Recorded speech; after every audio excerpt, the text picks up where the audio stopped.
हैदराबाद शहर के एक बड़े इलाके में आबादी को पीने का साफ पानी मुहैया करने के लिए फिल्टर प्लांट तो तामीर कर दिए गए थे। फिल्टर प्लांट की कोई मुनासिब देखभाल नहीं की गई और पानी जखीरा करने वाले तालाबों को भी किसी रखवाली के बगैर छोड़ दिया गया। पीने के लिए जो पानी फराहम किया जा रहा है, इन तालाबों में कुत्ते नहा रहे हैं और तो और पानी के खुले टैंकों में छिपकलियां घूम रही हैं। शहरी इस सूरत हाल से आगाह नहीं हैं, वो तो बस पीने के लिए फराहम किए जाने वाले पानी को गंदगी करार देते हैं।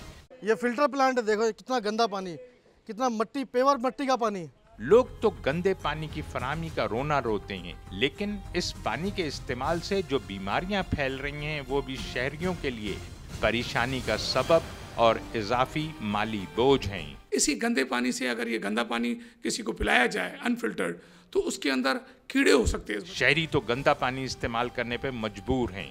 वासा अफसरान अपनी कोताही को तस्लीम करने पर तैयार नहीं हैं कि वो शहरियों को फिल्टर पानी फराहम करने में यकसर नाकाम हैं। हमने गवर्नमेंट को इसके लिए 4 दीवारी के लिए लिखा है कि इसके चारों तरफ बाउंड्री वाल हो जाए।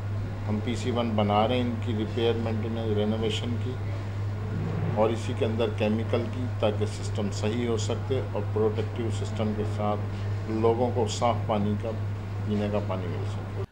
सरकारी महकमे अगर अपनी जिम्मेदारियां सही तौर पर अंजाम दें तो शहरी लातादाद मसाइल का शिकार होने से महफूज रह सकते हैं। कैमरामैन परवेज अहमद ज़िया के साथ अली हसन, डॉन न्यूज़, हैदराबाद।